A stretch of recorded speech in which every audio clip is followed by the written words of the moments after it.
Harry Potter serisinde geç öğrendiğimiz için üzüldüğümüz karakterlerden biri olan Ariana, 14 yaşında ölen genç bir cadıydı. Ve biz de sizlere bu videoda Ariana Dumbledore'un sırlarla dolu hayatını anlatacağız. Bu tarz videoların daha fazla gelmesini istiyorsanız videoyu beğenmeyi ve kanala abone olmayı unutmayın. İsterseniz videoya geçelim.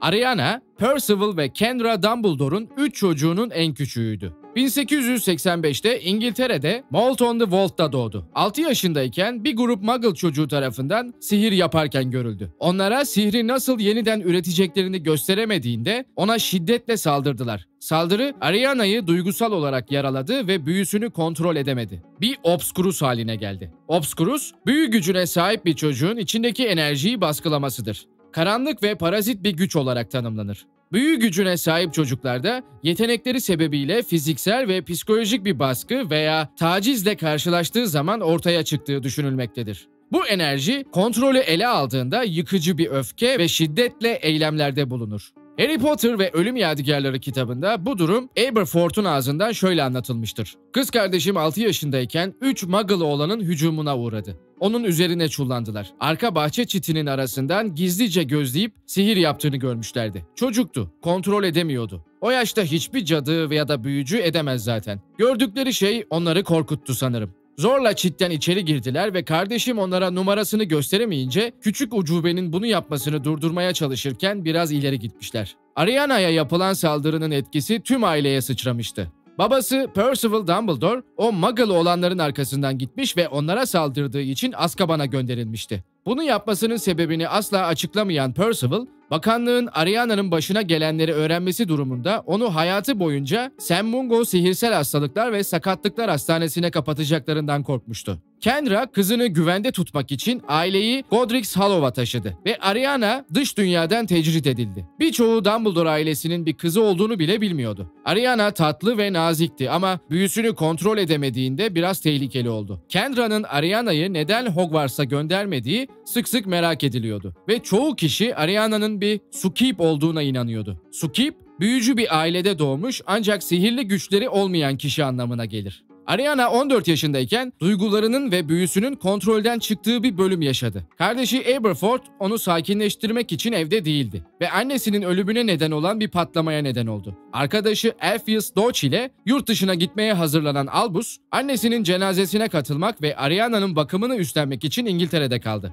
Aberforth, kız kardeşine bakacak kişi olmayı istedi. Ancak eğitimini henüz bitirmemişti ve abisi Albus, Hogwarts'tan mezun olması için ısrar etti. Albus, Ariana'nın koruyucusu olduktan sonra karanlık sanatlarla yaptığı aşırı deneyler nedeniyle Durmstrang Enstitüsü'nden atılan Grindelwald, Bathilda Bagshot'la kalmak için Godric's Hollow'a geldi. Albus ve Grindelwald ikisi de olağanüstü yetenekli ve çok hırslı oldukları için hızlı bir şekilde arkadaş oldular. İkisi büyücülük dünyasını ele geçirmek ve Muggle'ları daha büyük bir iyilik için boyun eğdirme planı yaptılar. Aberforth bu planlar hakkında onlarla yüzleşti ve Ariana'nın hayallerinin peşinden giderken yanlarında sürüklenecek bir durumda olmadığına işaret etti. Grindelwald, Muggle'ları bir kez alt ettiklerinde Ariana'nın saklanmasına gerek kalmayacağını söyleyerek öfkeye kapıldı. Albus ve Aberforth arasında 3 yönlü bir düello başladı. O sırada 14 yaşında olan ve büyüsünü kontrol edemeyen Ariana onu durdurmaya çalıştı ve yanlışlıkla öldürüldü.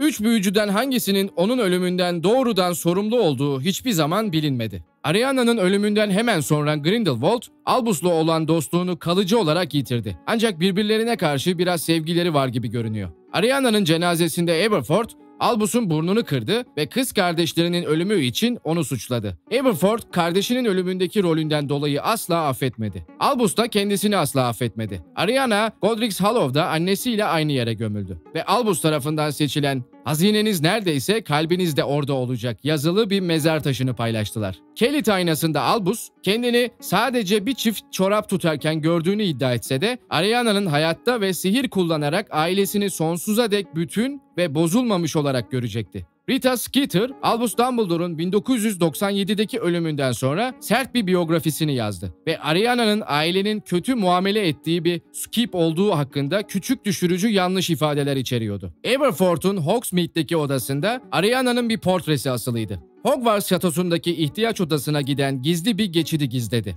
1930'larda Albus Dumbledore, kan anlaşmasını gözlemlerken küçük kız kardeşlerinin portresinin arkasında durdu. Daha sonra Albus, Ariana'nın portresine bakarak Newt Scamander'a Ariana'nın Credence gibi bir Obscurus olduğunu açıkladı. Ancak Credence'ın aksine Ariana sihrini ifade etmeyi asla öğrenmedi ve karanlık her büyüdüğünde Ariana'nın büyüsü onu zehirlemeye başladı. Ve en kötüsü ailesinden hiçbiri onun acısını dindiremedi. Albus, Ariana'nın kendisi Aberforth ve Grindelwald arasındaki düello sırasında nasıl öldüğünü açıkladı. Ve Newt, arkadaşını teselli etmek için başarısız bir girişimde Ariana'nın ölümünün onu biraz acıdan kurtarmış olabileceğini öne sürdü. Ariana'nın Obscurus doğasının onu yavaşça zehirleyip öldürmesini izlemenin bir sonucu olarak Dumbledore Credence'ın da ölmekte olduğunun farkındaydı. 1998'de portresinin arkasındaki gizli geçit, öğrenciler okul müdürü Severus Snape yönetimindeki Hogwarts yönetimine karşı mücadele etme çabalarında ihtiyaç odasını kullanmaya başladıktan sonra ortaya çıktı. Aberforth, Ariana'ya Harry Potter, Hermione Granger ve Ron Weasley için Neville Longbottom'ı çağırarak Hogwarts'a taşımak için geçidi açmasını söyledi. Daha sonra Dumbledore'un ordusu ve Zümrüt Anka yoldaşlığının diğer üyeleriyle birlikte kaleyi Lord Voldemort ve ordusuna karşı savunmaya başladılar. Ve 2. Büyücülük Savaşı bu şekilde kazanılmış oldu.